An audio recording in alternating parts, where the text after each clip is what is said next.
Miranda Lambert's, you know a sermon's going to be good when you start out with that. But Miranda Lambert's hit song in 2007, Everyone is Famous in a Small Town, is about how everyone in a small town knows everything about everyone. And usually everyone knows something scandalous about everyone else, things that are hidden. Everyone is famous in a small town. Well, my grandmother was famous in our small town, but it wasn't because she was hiding anything or because there was something scandalous in her secret life. It was actually for her mission work, which even saying that is extremely odd. She was known for that throughout our small town. And one of the reasons is in the mid-'80s, she took a month off of work and away from her family to spend in a small village in Africa. She lived in a small brick house made out of mud for a whole month. She spent her time there helping missionaries, giving medicine, helping make crutches for polio victims, and being a part of a local church there that was preaching the gospel. We have all of her slideshows. We have all of her souvenirs and boxes in our basement from that month. And every time I go into that area and I move those boxes around, I'm just kind of amazed of the impact that one trip in her life made on so many others. And this was a time in even our culture, American culture, where everyone was concerned about Africa. We are the world, if you remember that time period, those of you who were alive during that time. But everyone was concerned, and so this was a big deal. There was a newspaper article about her trip. She was even in a WMU magazine article with her picture. But everyone was concerned, and so she was asked to speak at churches and give information about Africa. And I'll never forget the day that she showed up at my elementary school. And I remember thinking, this is getting out of hand. Why is Granny in the lunchroom? Why is she here? And she was there to speak all day to the different classes and teachers about Africa. And I remember thinking, this is odd. This doesn't make any sense. This is the woman who makes me fried eggs and gravy and biscuit on Saturday morning as I'm watching WWF main event.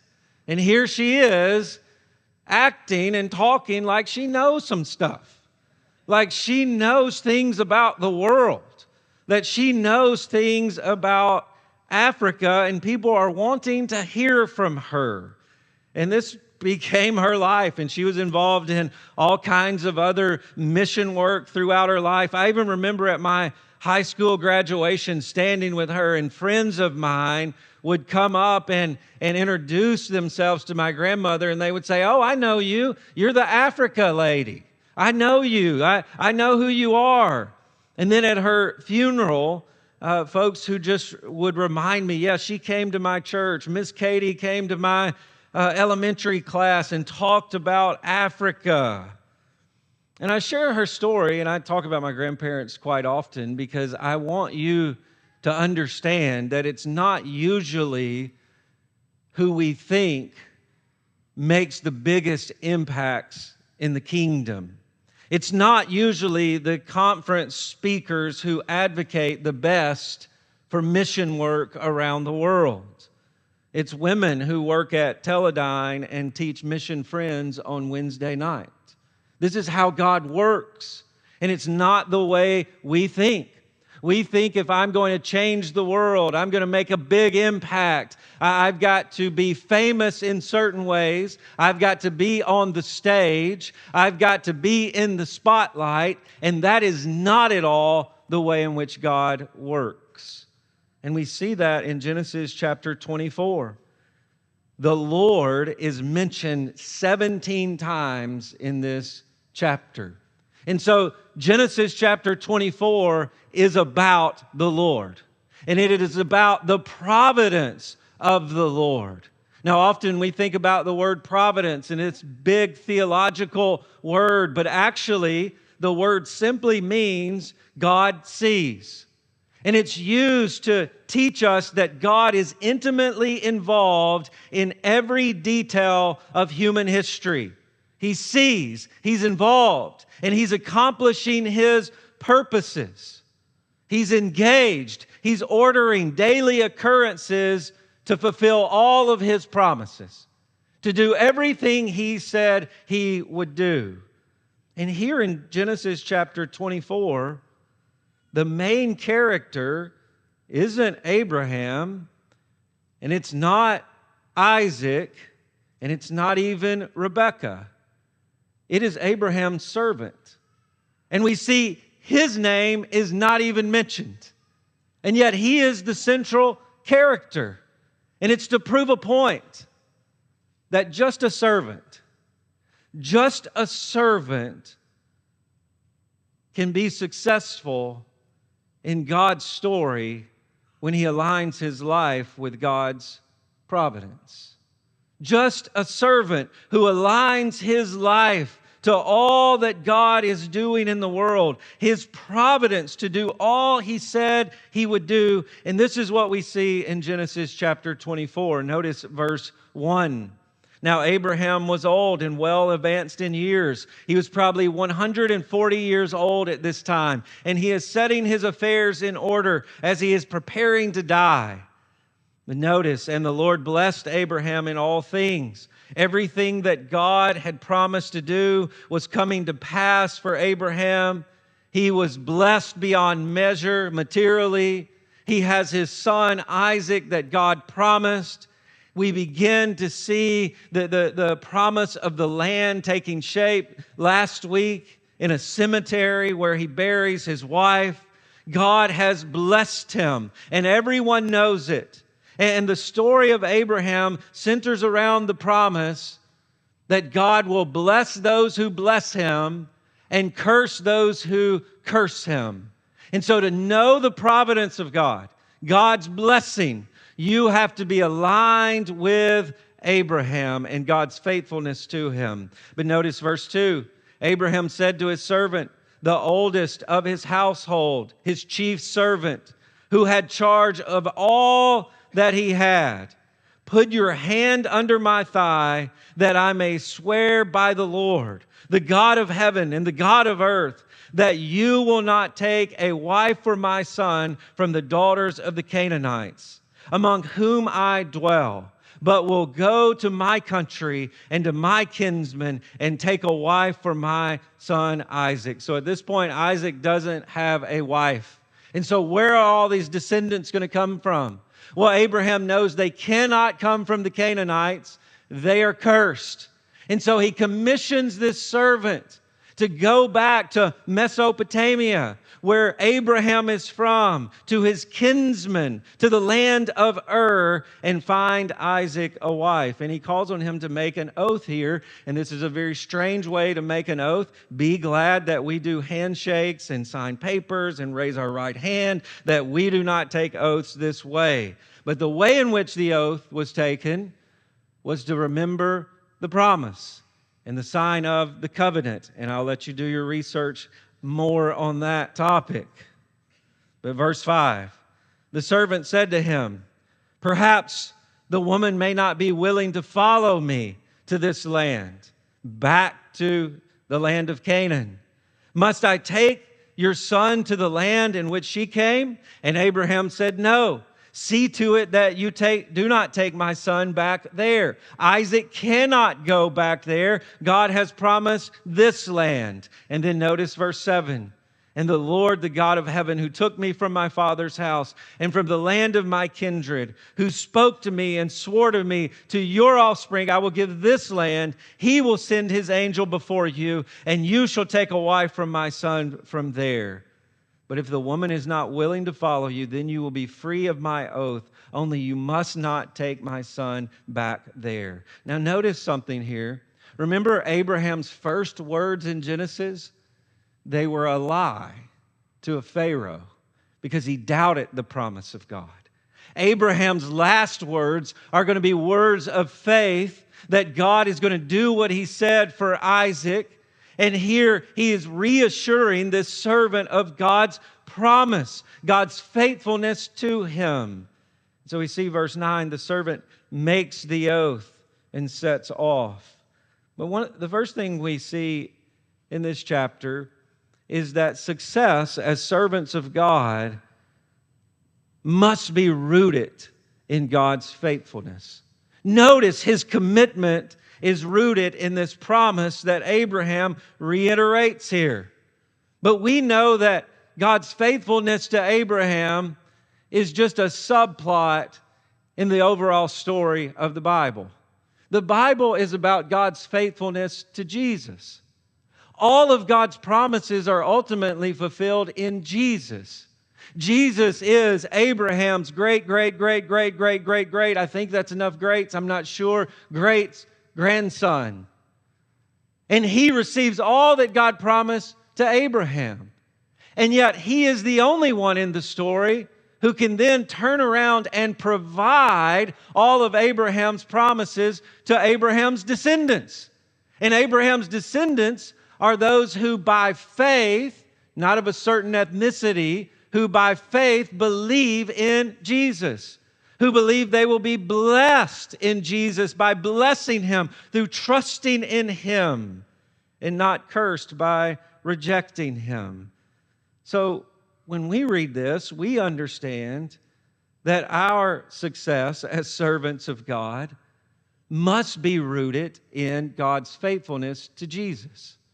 Whatever commitments you have in this life, whatever oaths you have taken as a spouse, as a parent, as an employee, as a citizen, whatever commitments you have, if they are disconnected from God's faithfulness to Jesus, they will not mean anything for eternity.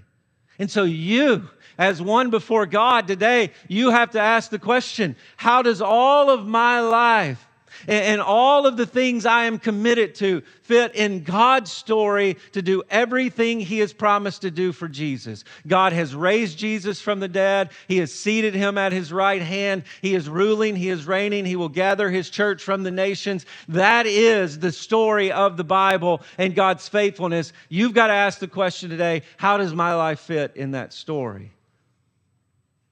How does my commitments fit in that story? And notice, we next see we align ourselves with God's providence through prayer. Notice verse 10. Then the servant took 10 of his master's camels. Now this would be like setting out in limos, SUVs, blacked out. Camels were rare, and if you had camels, you were very, very wealthy. And so here the servant goes across country. And notice he takes with him all sorts of choice gifts from his master. This will be for dowry, for a bride.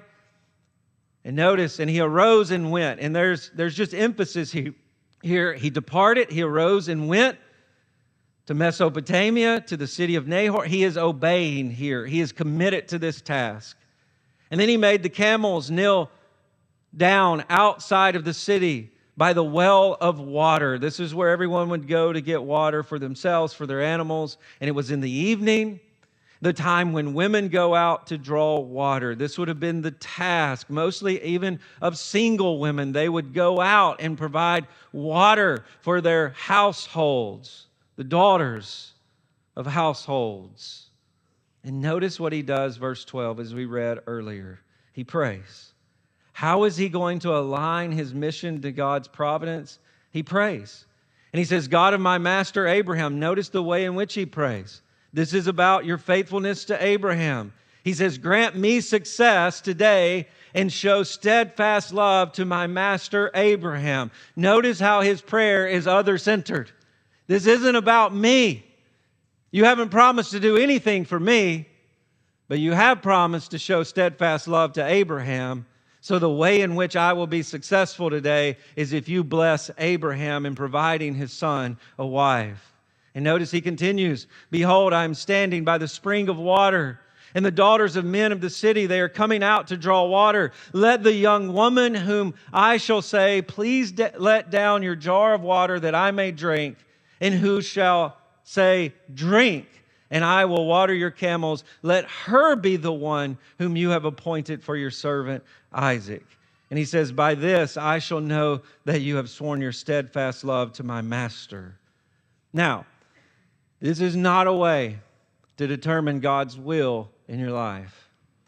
We have God's will in the Word of God, where we give our hearts and minds over to, so that He would shape our hearts and minds according to His will. And this isn't a way to find a wife.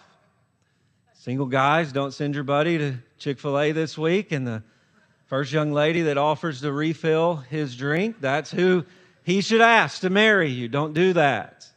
It's not what's going on here.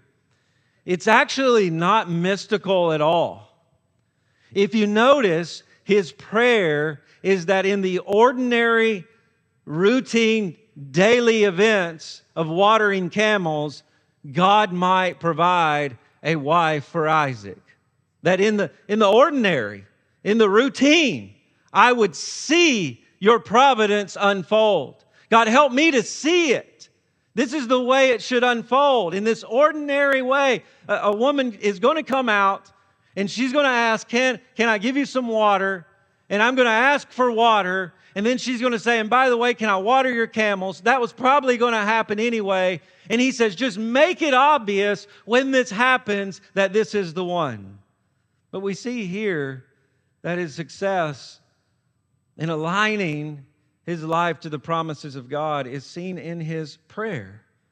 And this is how we align our lives, first of all, to God's providence, to Christ on a daily basis, is through prayer. Remember in our prayer study, we said prayer is asking God to do what He said He would do. And we see in the Bible what God said He would do. He's going to be faithful to Jesus. Jesus is His King who will rule and reign forever. And all of His blessings are wrapped up in Jesus. And He's going to do everything for Jesus that He has promised. And so your prayer on a daily basis should be like the servant, let me see what you are doing for Jesus right in front of me. Let me see it, Father. On a daily basis, His providence is unfolding in the ordinary, the watering of camels. Let me see it. A lot of us are discontent because we're looking for the mysterious, we're looking for the mystical, and we're looking for signs when what God is doing is right in front of you.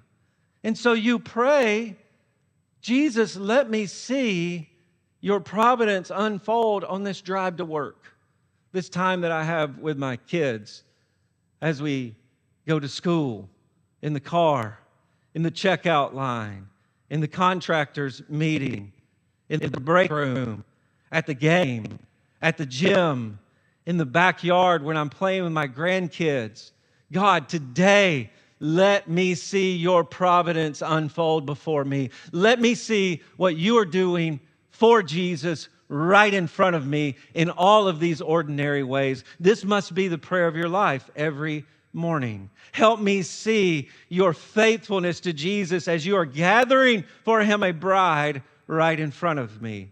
Notice, next we see his praise is aligned with God's providence.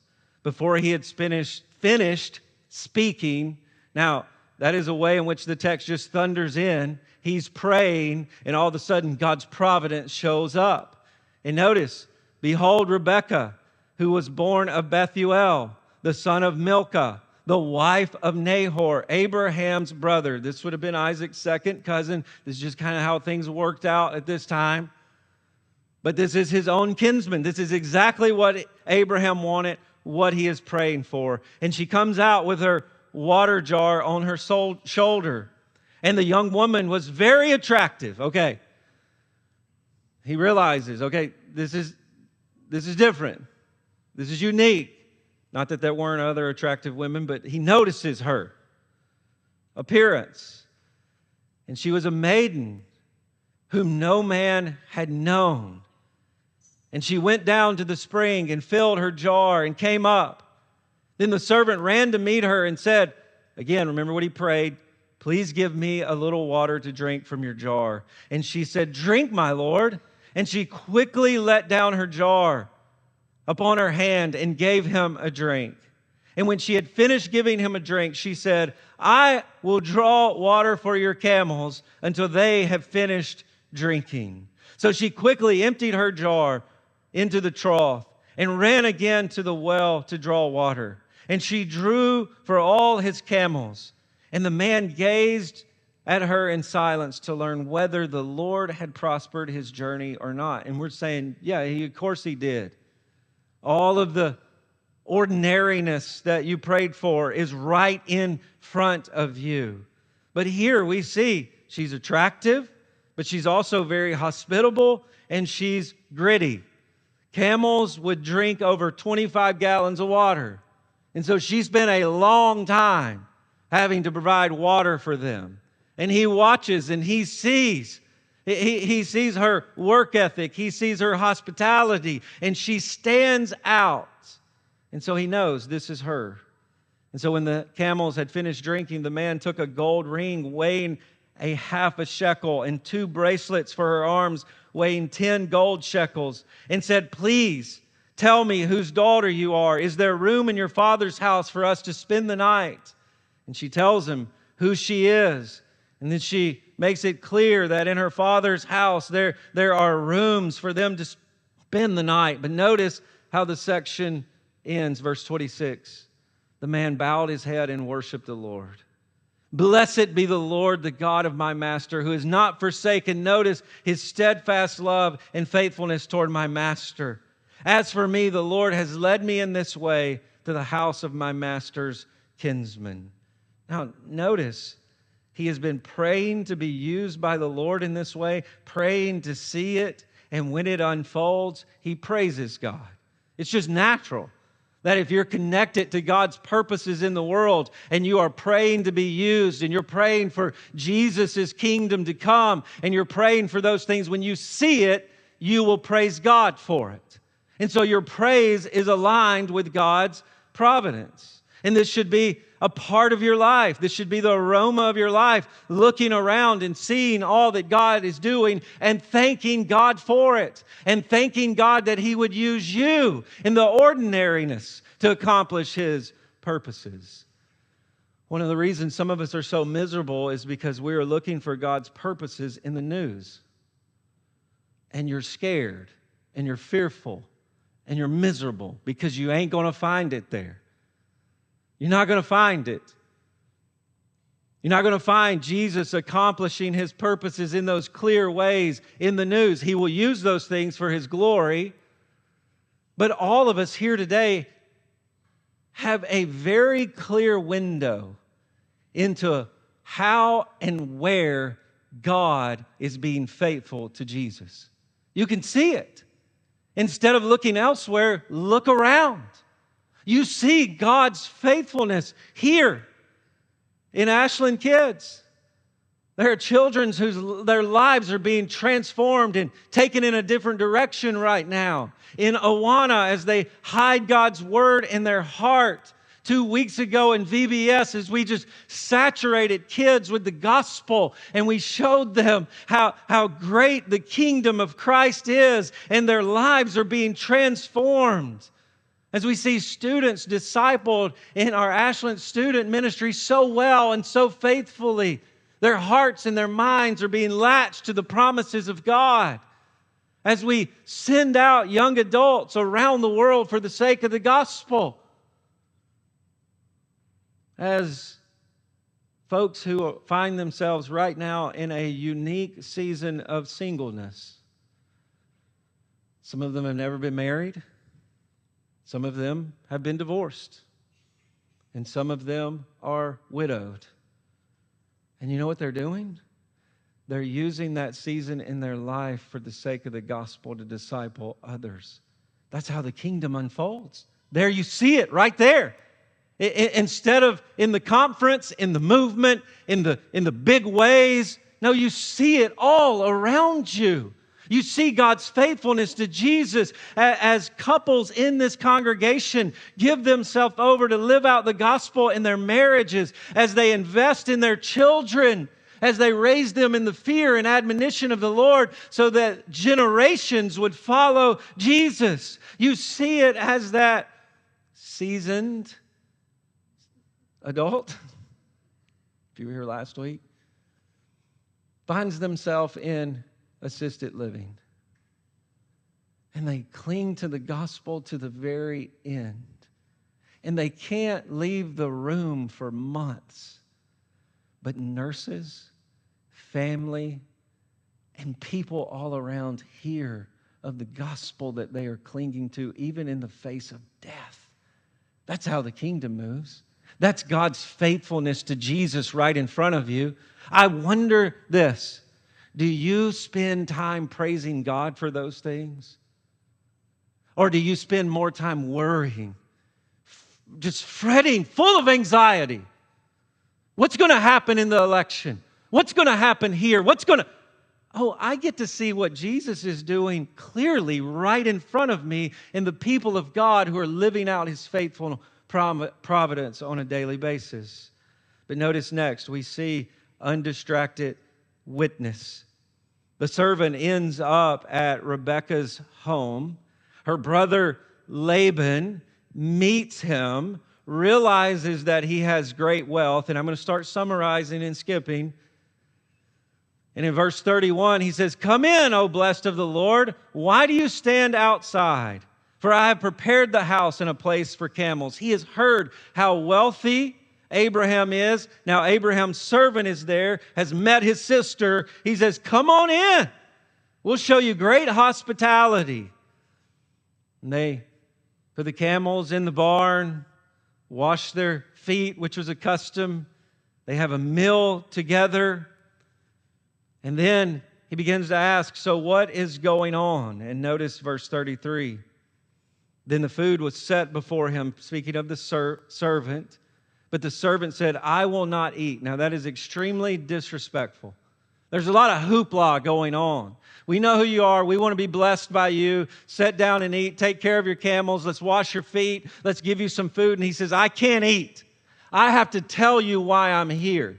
Now this would have been disrespectful, but he gets to the point and he says, "Speak on."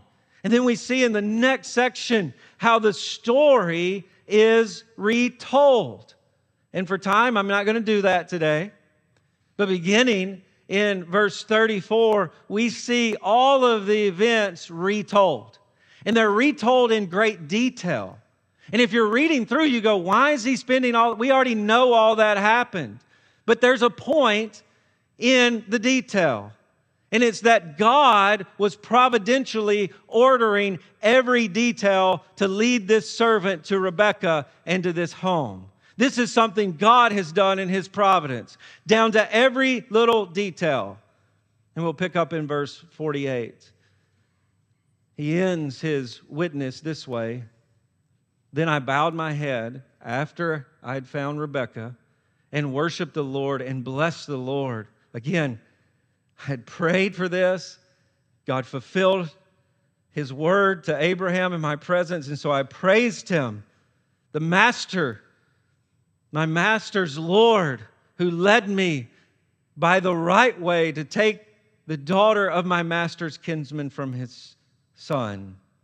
And then notice what he does. "Now then, if you are going to show steadfast love and faithfulness to my Master, if you will align with Abraham," notice how he puts it. I'm not just asking to take your sister back to Abraham's son.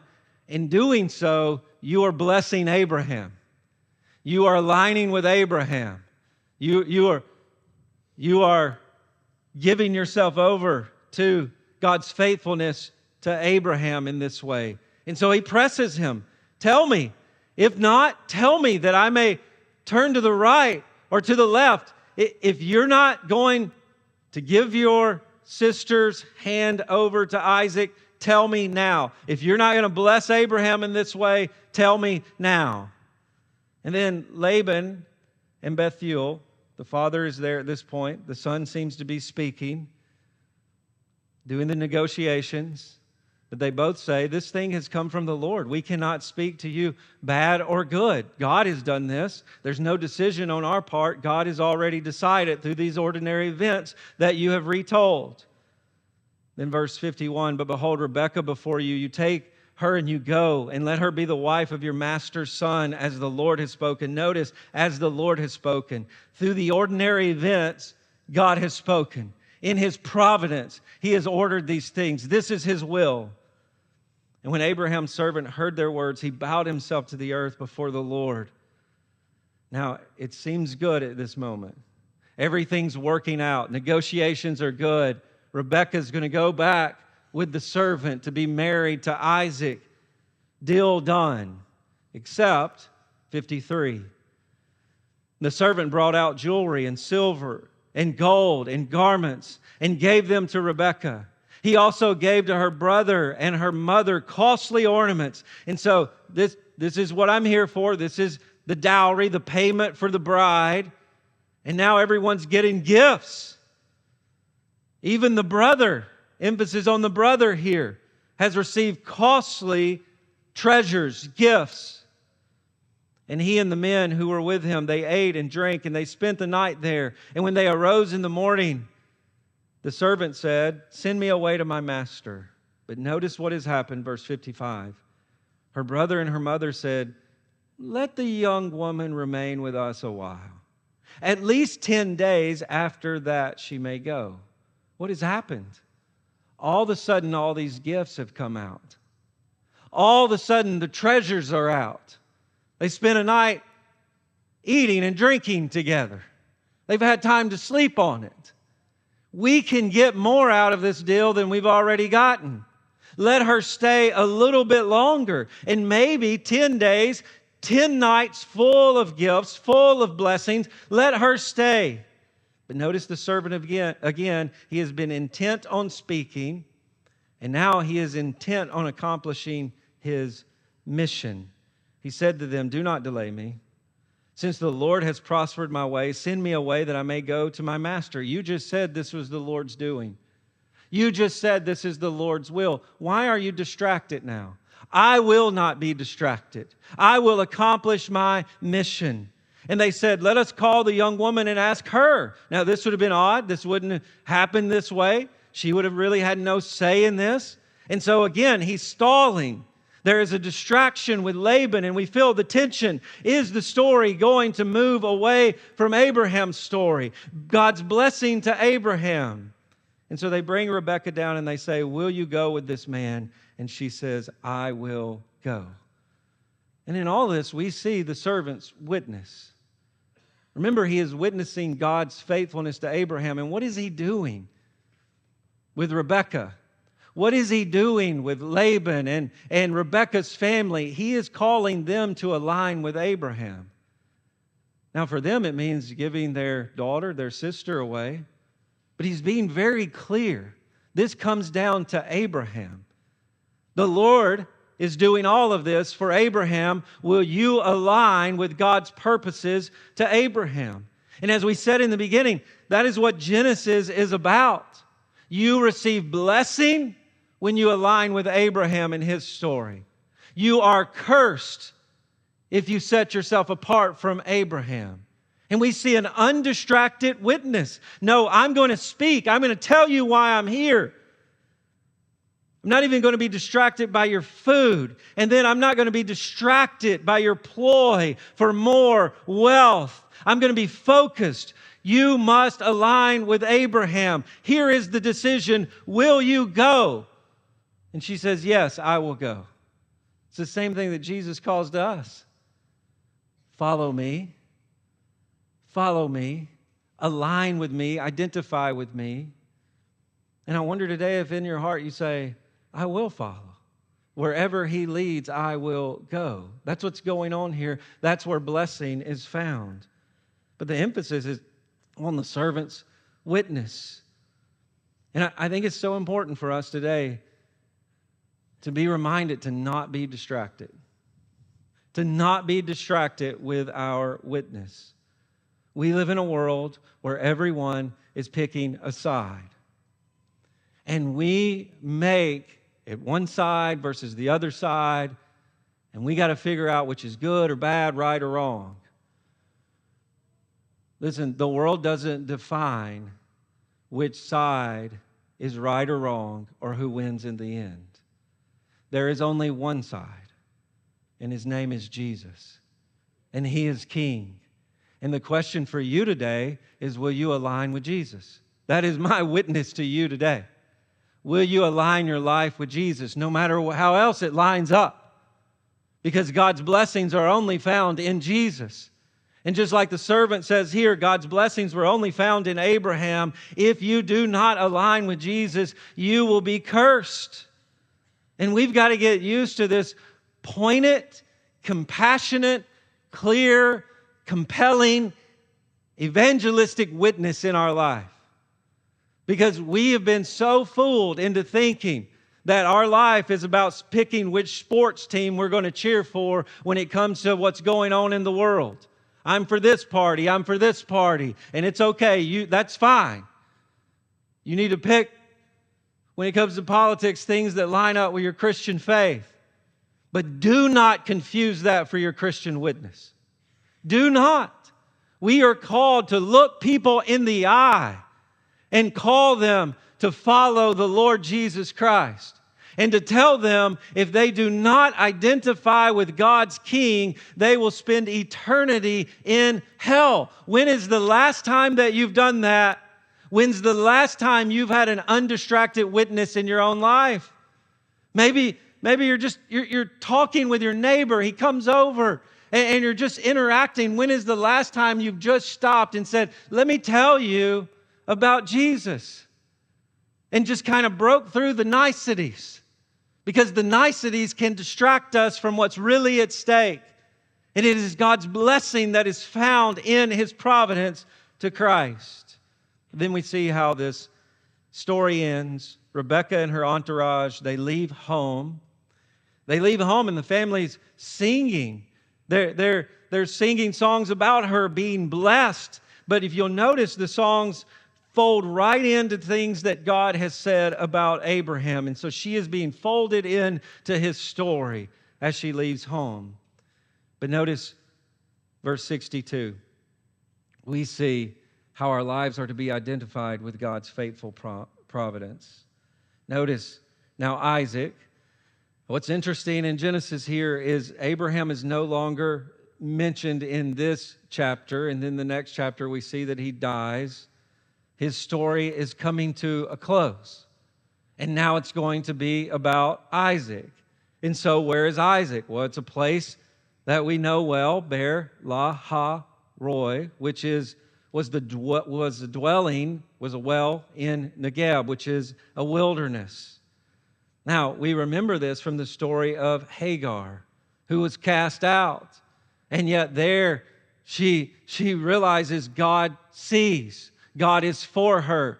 God is providentially ordering her steps at this well. And so that's brought back up here to remind us that God is providing something for Isaac.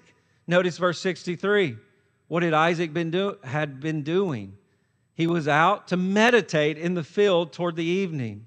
And he lifted up his eyes and saw, and behold, there were camels. We don't really know what Isaac was praying for. But the word meditate means to go for a walk, go for a chat. So he's in the field praying to the Lord, maybe asking for a wife. And then behold, he begins to see what God has been doing in a faraway land for his good. He sees it come to pass before his eyes. And then verse 64. And Rebekah lifted up her eyes, and when she had saw Isaac, she dismounted from the camel and said to her servant, who is that man walking in the field to meet us? And we feel the hallmark moment kind of come into the picture here. And the servant said, it is my master. Now notice how the chapter began. Who was his master? Abraham. Now it's Isaac.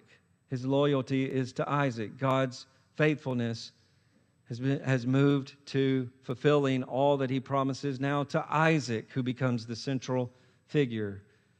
And then in verse 66, the servant told Isaac all the things that he had done. Then Isaac brought her into the tent of Sarah, his mother, and took Rebekah, and she became his wife. And notice, he loved her. He is committed to her. So Isaac was comforted after his mother's death. Now, the emphasis here is now Rebekah becomes the matriarch. The emphasis of the text is we start with Abraham, we end with Isaac. The chapter begins, who is going to be the matriarch from whom the descendants will come, and we end with Rebekah. And we see Isaac and Rebekah, they find blessing, even in their relationship at this point, by being found in God's faithfulness to Abraham. Isaac finds a wife because God is being faithful to Abraham. Rebekah becomes that wife because God is being faithful to Abraham. They find blessing in Abraham's story. And we read this, and I've read so much garbage this week about this chapter, which says, here we have this beautiful love story. And if you will just be like Rebekah, and you will be attractive and hospitable and hardworking, you will find a husband. And if you trust God and meditate out in the field and walk with the Lord, sooner or later, your bride is going to show up on a camel. I don't know. It's just garbage. Because that's not what this is about at all. At all. I heard this week of and it is real, you can search it online, of a youth group study about dating and courtship. And the book is titled, Will You Water My Camels? It's insane, this sort of application that people would get from this passage. Because it's not about being a wife worthy of marriage by being attractive and hospitable. It's actually just the opposite. And we find another story around a well in the book of John. And Jesus shows up at a well, and there's a Samaritan woman. And there's nothing about her that would have been attractive to a Jewish man. Actually, he's not even supposed to talk with her. And she's not chaste like Rebekah. She's frazzled and disheveled. And he tells her, you, even you, if you knew who was standing before you and believed in him, could have living water that never runs dry. And it is to remind us that Jesus has come to find a bride. And she's not chaste. And she's mostly lazy for his glory. And she doesn't welcome him as Lord and King. And so what does he do? He works his providence for her good. And he dies for her sin. And he lives the life that she needs in his place. And she promises when she believes in him, she gets all of his blessings. All of the blessings that were promised to Abraham are given to Isaac because the servant latched his life to God's providence. And if today you would latch your life to Jesus, all of God's providence and faithfulness that is directed to Jesus will be given to you. If you would find your identity in him, having your sins forgiven, covered in his righteousness. He loves Jesus. He is committed to Jesus. Jesus will get everything he promised him. Will you find yourself in his story instead of trying to write lesser stories, silly stories that do not end well? But would you find yourself in Jesus' story? Because when you do, that overflows in prayer, praise, and witness. When you understand this is who I am as a child of God. then you long to see God's purposes unfold. You're praising God as it unfolds, and you are more than willing to witness His providence in your life. You see, this is a beautiful story that points to a more beautiful story of Christ in the church. And it's the story that the Father sends us to tell. You see, some of you are here today and you're very discontent because you were told you were going to change the world. You were so special and you're going to do big, big things. And you're watering camels. And you're thinking, how in the world is this big, big things? And how in the world am I changing, making an impact on the world? And yet it's in those very places where you are watering camels where God's providence is unfolding. As you are changing diapers and grading papers and balancing budgets, driving bobcats, drilling concrete, and greeting people at Walmart. Right there, just like this servant, if you would latch your life to God's providence, you will see and experience the glory of His promises unfolding right before you. Maybe everyone can be famous in a small town.